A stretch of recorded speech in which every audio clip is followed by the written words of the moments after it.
Hello everyone. तो ये हमारा भगवत गीता का अध्याय 2 चल रहा है। पिछले वीडियो में हमने पढ़ा कि जो अर्जुन है वो कई तर्क कृष्ण के सामने रखते हैं कि क्या वे पितामह नाना उग्रसेन या अन्य आचार्य पर या फिर मुनियों पर हाथ चला सकते थे। तो ये चीज़ें अर्जुन ने कृष्ण के समक्ष प्रस्तुत की थी। अब अगले श्लोक में कह रही है, ऐसे महान पुरुषों को जो मेरे गुरु है उन्हें मारकर जीने की अपेक्षा इस संसार में भीख मांगकर खाना अच्छा है। भले ही वे संसारिक लाभ के इच्छुक हो, किंतु है तो गुरुजन। यदि उनका वध होता है तो हमारे द्वारा भोग्य प्रत्येक वस्तु उनके रक्त से सनी होगी। दुर्योधन से आर्थिक सहायता लेने के कारण भीष्म तथा द्रोण उनका पक्ष लेने के लिए बाध्य थे। यद्यपि केवल आर्थिक लाभ से ऐसा करना उनके लिए उचित न था। ऐसी दशा में वे आचार्यों का सम्मान खो बैठे थे, किंतु अर्जुन सोचता था कि इतने पर भी वे उनके गुरुजन हैं, अतः उनका वध करके भौतिक लाभों का भोग करने का अर्थ होगा रक्त से सने अवशेषों का भोग।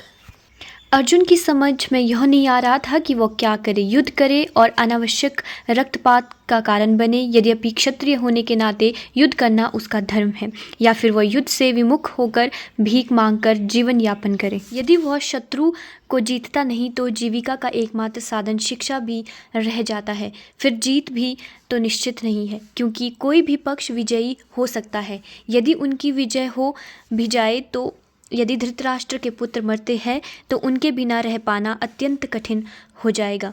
उस दशा में यह उनकी दूसरे प्रकार की हार होगी। अर्जुन द्वारा व्यक्त इस प्रकार के ये विचार सिद्ध करते हैं कि वह न केवल भगवान के महान भक्त था, अपितु वह अत्यंत प्रबुद्ध और उनके मन तथा इंद्रियों पर पूर्ण नियंत्रण रखने वाला था। राज परिवार में जन्म लेकर भी भिक्षा द्वारा जीवित रहने की इच्छा उसकी विरक्ति का दूसरा लक्षण है। ये सारे गुण तथा अपने आध्यात्मिक गुरु श्री कृष्ण के उपदेशों में उनकी श्रद्धा, ये सब मिलकर सूचित करते हैं कि वह सचमुच पुण्यात्मा थी। अगले श्लोक में कह रही है कि अब मैं अपनी कृपण दुर्बलता के कारण अपना कर्तव्य भूल गया हूँ और सारा धैर्य खो चुका हूँ। ऐसी अवस्था में मैं आपसे पूछता हूँ कि मेरे लिए श्रेयस्कर हो उसे निश्चित रूप से बताएं। अब मैं आपका शिष्य हूँ और आपका शरणागत हूँ, कृपया मुझे उपदेश दे। अगले श्लोक में बता रही है कि यद्यपि अर्जुन धर्म तथा सदाचार के नियमों पर आधारित अनेक तर्क प्रस्तुत करता है, किंतु ऐसा प्रतीत होता है कि वो अपने गुरु भगवान श्री कृष्ण की सहायता के बिना अपनी असली समस्या को हल नहीं कर पा रहा। वह समझ गया था कि उसका तथाकथित ज्ञान उसकी उस समस्याओं को दूर करने में व्यर्थ है जो उसके सारे शरीर अस्तित्व को सुखा दे रही थी।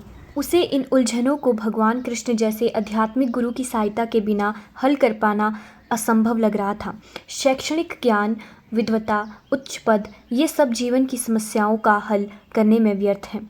यदि कोई इनमें सहायता कर सकता है तो वह है एकमात्र गुरु। अतः निष्कर्ष यह निकलता है कि गुरु जो 100% कृष्ण भावना भावित होते हैं वही एकमात्र प्रामाणिक गुरु है और वही जीवन की समस्याओं को हल कर सकते हैं। भगवान चैतन्य ने कहा है कि जो कृष्ण भावनामृत के विज्ञान में दक्ष हो, कृष्ण तत्व वेता हो, चाहे वह जिस किसी जाति का हो, वही वास्तविक गुरु है। कीबा विप्र कीबा सन्यासी शूद्र केने नयन, यही कृष्ण तत्व वेता से ही गुरु है।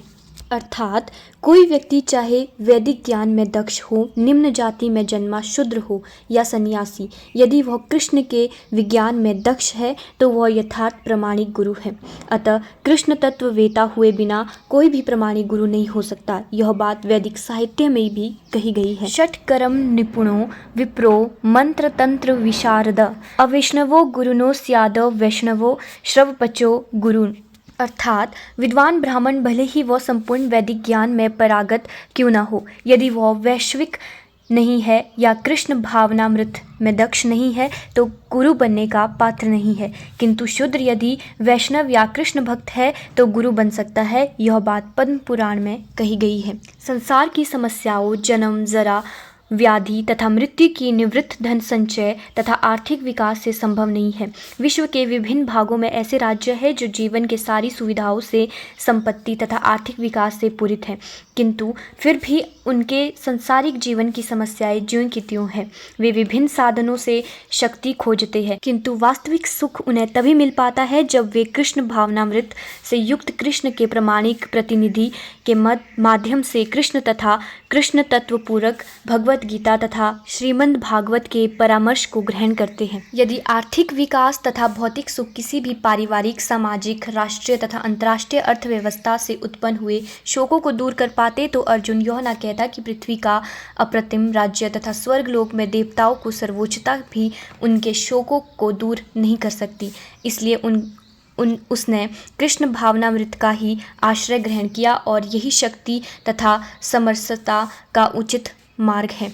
आर्थिक विकास या विश्व अधिपत्य प्राकृतिक प्रलय द्वारा किसी भी क्षण समाप्त हो सकते हैं, यहाँ तक कि चंद्रलोक जैसे उच्च लोकों की यात्रा भी, जिसके लिए मनुष्य प्रयत्नशील है। क्षीणे पुण्ये मर्त्यलोके विशक्ति। जब पुण्य कर्मों के फल समाप्त हो जाते हैं तो मनुष्य सुख के शिखर से जीवन के निम्नतम स्तर पर गिर जाता है। इस तरह से विश्व के अनेक राजनीतिज्ञ का पतन हुआ है और ऐसा पतन शोक का कारण बनता है। अतः यदि हम सदा के लिए शोक का निवारण चाहते हैं तो हमें कृष्ण की शरण ग्रहण करनी होगी, जिस तरह अर्जुन ने की। अर्जुन ने कृष्ण से प्रार्थना की कि वे उसकी समस्या का निश्चित समाधान दे। अगले श्लोक में बता रहे हैं कि इस प्रकार कहने के बाद शत्रुओं का दमन करने वाला अर्जुन कृष्ण से बोला, हे गोविंद, मैं ये युद्ध नहीं करूँगा, और चुप हो गया। आज के लिए इतना ही, आगे बात करेंगे अगली वीडियो में।